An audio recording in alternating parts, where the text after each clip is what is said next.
আজকের এই পর্বে আমি আপনাদেরকে দেখাবো যে কিভাবে এনএফএ থেকে ডিএফএ তে কনভার্ট করতে হয়। সো এটা হচ্ছে আমাদের এক্সাম্পল নাম্বার 1। আমরা কয়েকটি এক্সাম্পল দেখার চেষ্টা করব।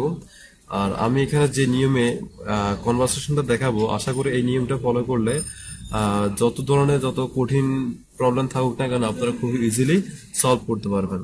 সো যদি পরীক্ষায় কখনো ডায়াগ্রাম দেওয়া থাকে তাহলে আপনাদেরকে যেটা করতে হবে শুরুতেই, মানে এই ডায়াগ্রাম দেখে দেখে এনএফএ এর জন্য স্টেট ট্রানজিশন টেবিলটা তৈরি করে ফেলতে হবে। আর যদি পরীক্ষায় ডায়াগ্রামের পরিবর্তে যদি হচ্ছে স্টেট ট্রানজিশন টেবিল দেওয়া থাকে, সেক্ষেত্রে আর ডায়াগ্রাম তৈরি করতে হবে না। আমরা স্টেট ট্রানজিশন টেবিল থেকে আমরা হচ্ছে বাকি যে প্রসেসগুলো আছে সেগুলো করতে পারবো। তাহলে আমরা এই ডায়াগ্রামের জন্য স্টেট ট্রানজিশন টেবিলটা তৈরি করে ফেলি। সো এখানে 3টা কলাম হবে। প্রথম কলামে হচ্ছে এখানে আমি লিখবো হচ্ছে আমাদের যতগুলো স্টেট থাকবে স্টেট গুলা, দেন হচ্ছে আমাদের এখানে ইনপুট সিম্বল কি কি আছে, 0 এবং 1। তাহলে আমি এখানে 0 লিখবো, এখানে 1 লিখবো। তাহলে আমরা এখানে কয়টা স্টেট দেখতে পাচ্ছি, 1টা 2টা 3টা। তাহলে 3টা স্টেট হচ্ছে আমরা এখানে লিখে ফেলবো Q0, Q1 এন্ড Q3। তাহলে আমাদের এখানে 3টা স্টেট আছে। তাহলে আমরা এখন দেখবো যে Q0 0 ইনপুটের জন্য মানে কোথায় যাচ্ছে, সেটা হচ্ছে Q0 এ, এবং Q0 1 ইনপুট সিম্বলের জন্য যাচ্ছে Q1 এ। তাহলে এবং Q1 এর জন্য যদি আমরা দেখি যে সে 0 ইনপুটের জন্য যাচ্ছে Q1 এ এবং Q2 তে। তাহলে আমরা এখানে লিখবো Q1 এবং Q2। তারপর এখানে দেখবো Q1 1 ইনপুট সিম্বলের জন্য সে হচ্ছে অনলি Q1 এই যাচ্ছে। তারপর হচ্ছে Q3, সরি এটা হবে Q2। তাহলে Q2 তে আমরা দেখতেছি যে সে 0 ইনপুট সিম্বলের জন্য হচ্ছে অনলি Q2 তে থাকতেছে, দেন 1 এর জন্য Q2, এই যে এখানে Q2 এবং Q1 এখানে এই স্টেট গুলোতে সে যাচ্ছে। তাহলে এটা তৈরি করার পরে আমাদেরকে যেটা করতে হবে যে প্রত্যেকটা স্টেটের জন্য এখন ট্রানজিশন বের করতে হবে। এটা অনেকটা মানে মানে আমরা এই টেবিল থেকে করতে পারি, তবে আমরা এখন আলাদা করে প্রত্যেকটা স্টেটের জন্য ট্রানজিশন বের করব। যেমন ট্রানজিশন অফ Q0, এটার জন্য হচ্ছে আমরা যদি বের করি, যেমন ট্রানজিশন অফ Q0 0 ইনপুটের জন্য কোথায় যাচ্ছে, দেন ট্রানজিশন অফ Q0 1 ইনপুট সিম্বলের জন্য কোথায় যাচ্ছে, এটা হচ্ছে আমরা এখানে লিখবো। দেন আমরা হচ্ছে বের করব ট্রানজিশন অফ Q1, এটার জন্য বের করব যে ট্রানজিশন যে Q1 0 ইনপুট সিম্বলের জন্য কোথায় যাচ্ছে, দেন ট্রানজিশন অফ Q1 1 ইনপুট সিম্বলের জন্য কোথায় যাচ্ছে। সেম ভাবে আমরা বের করব ট্রানজিশন অফ Q2। তাহলে এখানে সেম ভাবে ট্রানজিশন অফ, এখানে আমরা লিখবো হচ্ছে Q2 0 জন্য কোথায় যাচ্ছে, দেন হচ্ছে আমরা এখানে লিখবো ট্রানজিশন অফ Q2 1 ইনপুট সিম্বলের জন্য কোথায় যাচ্ছে। তাহলে দেখেন এখানে যে Q0 0 ইনপুট সিম্বলের জন্য যাচ্ছে কোথায়, Q0 এ, এবং Q0 1 ইনপুট সিম্বলের জন্য যাচ্ছে Q1 এ। তাহলে এটা এখানে শেষ। দেন Q1 আমরা এখানে দেখতে পাচ্ছি Q1 0 জন্য যাচ্ছে Q1 Q2 তে, এবং Q1 1 এর জন্য যাচ্ছে Q1 এ। দেন Q2 0 জন্য যাচ্ছে Q2 তে, এবং 1 এর জন্য যাচ্ছে Q1 Q2 তে। তাহলে এখন এখান থেকে আমাদের যে ডিসিশনটা নিতে হবে সেটা হচ্ছে যে আমরা এখানে দেখবো যে ডিফারেন্সটা কোথায়। সো এখানে আমরা দেখতে পাচ্ছি যে Q0 আমাদের স্টেট আছে অলরেডি, Q1 আমাদের স্টেট আছে, বাট Q1 Q2 মানে এখানে সে যেমন Q1 এর ক্ষেত্রে 0 ইনপুট দেখে যাচ্ছে Q1 Q2 তে, তার মানে এটাও একটা স্টেট।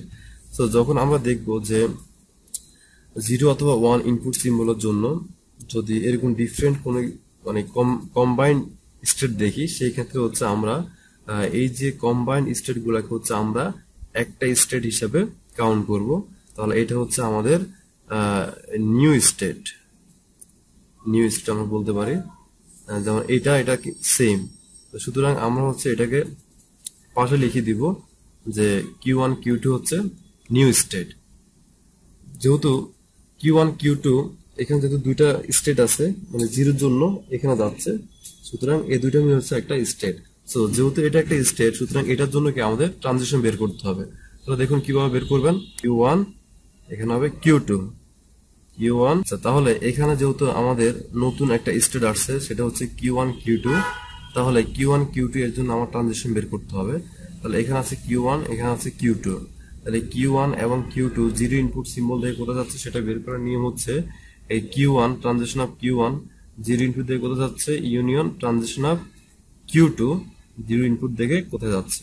তাহলে ট্রানজিশন অফ Q1 আমরা এখানে দেখতে পাচ্ছি Q1 জিরো ইনপুট দেখে যাচ্ছে Q1 Q2 তে। তো আমরা এখানে লিখব Q1 Q2 union transition of Q2। Q2 হচ্ছে জিরো ইনপুট দিয়ে কোথায় যাচ্ছে, Q2 তে যাচ্ছে। তাহলে এই দুইটা যদি হচ্ছে আমরা ইউনিয়ন করি, এখানে আছে Q1 Q2, এখানে আছে Q2, দুইটা ইউনিয়ন করলে আমরা পাচ্ছি Q1 Q2। তো সেম ভাবে হচ্ছে আমরা এখানে এখন বের করব যে transition of Q1 Q2 one input সিমের জন্য কোথায় যাচ্ছে। তো সেম ভাবে ট্রানজিশন অফ Q1 ওয়ানের জন্য কোথায় যাচ্ছে সেটা বের করতে হবে। ইউনিয়ন করব হচ্ছে Q2 ওয়ান ইনপুট সিম্বলের জন্য কোথায় যাচ্ছে সেটা, ওই দুইটা ইউনিয়ন করতে হবে এখানে। তো ইউনিয়ন যদি আমরা এখানে করি, তো এখানে ট্রানজিশন দিতে হবে। Transition of Q1 one input দিয়ে কোথায় যাচ্ছে, Q1 ওয়ান ইনপুট থেকে যাচ্ছে হচ্ছে Q1 A, union transition of Q2 one input থেকে যাচ্ছে, ইনপুট দেখে যাচ্ছে Q1 Q2 তে। তাহলে ইউনিয়ন করলে আমরা পাচ্ছি Q1 Q2। তাহলে আমরা ফাইনালি কি পাইলাম যে Q1 Q2 এর জন্য আমরা জিরোর জন্য পাচ্ছি Q1 Q2, ওয়ানের জন্য পাচ্ছি Q1 Q2। তার মানে সেলফ স্টেটেই লুপ হবে। তো এখন যদি আমরা ফাইনালি যদি আমরা ডিএফ এর জন্য যদি আমরা একটা স্টেট ট্রানজিশন টেবিল ড্র করি,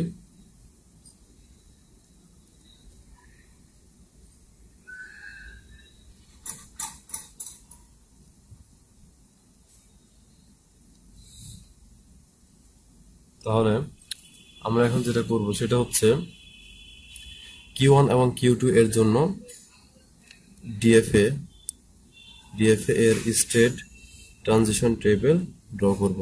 তাহলে আমাদের স্টেট হচ্ছে এখানে কয়টা, Q0, Q1, Q2, দেন নতুন হচ্ছে একটা স্টেট আমরা পাইলাম কি Q1 এবং Q2।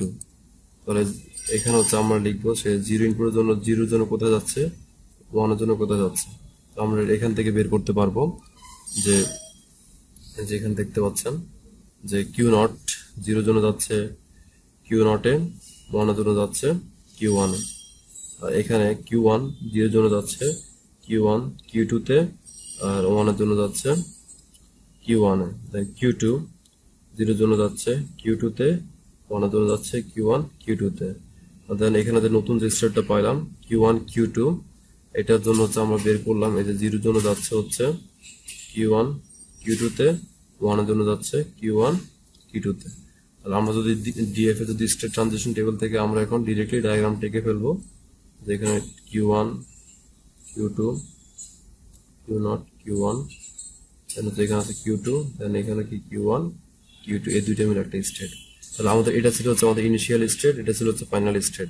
তাহলে এখানে ফাইনাল স্টেট দুইটা হবে, যেহেতু এখানে Q2 আছে, এখানে Q2 আছে, সুতরাং যেখানে Q2 থাকবে সেটাও কি ফাইনাল স্টেট হবে। তাহলে এখানে ফাইনাল স্টেট হচ্ছে আমাদের দুইটা, Q2 দেন হচ্ছে Q1 Q2। যেহেতু এখানে Q2 আছে, এই জন্য কি এই স্টেটটা হচ্ছে আমাদের ফাইনাল স্টেট হিসেবে বিবেচিত হবে। তো দেন হচ্ছে এখানে আমরা ট্রানজিশন গুলো দিয়ে দিব। Q0 হচ্ছে জিরোর জন্য Q1 এ থাকতেছে, ওয়ানের জন্য যাচ্ছে Q1 এ। দেন হচ্ছে Q1 জিরোর জন্য যাচ্ছে Q1 Q2 তে, আর ওয়ানের জন্য থাকতেছে Q1 এ। দেন Q2 জিরোর জন্য যাচ্ছে Q2 তে, আর ওয়ানের জন্য যাচ্ছে Q1 Q2 তে। আর এটা হচ্ছে Q1 Q2 সেলফ লুপ, জিরোর জন্য সেম স্টেটে থাকতেছে। সো এটা হচ্ছে আমাদের ফাইনাল ডিএফএ ডায়াগ্রাম, যেটা হচ্ছে আমরা এই যে এনএফএ থেকে ডিএফএ কনভার্ট করে আমরা এই ডায়াগ্রামটি পেলাম। সো আপনারা যদি এই সিস্টেমটা ফলো করেন তাহলে আশা করি বুঝতে পারবেন। নেক্সট ভিডিওতে আমি আরো সুন্দর করে মানে আরো নতুন একটা এক্সাম্পল নিয়ে হাজির হব, যেন এই প্রবলেমটা যেন আরো ভালোভাবে বুঝতে পারেন। ধন্যবাদ ভিডিওটি দেখার জন্য। আল্লাহ হাফেজ।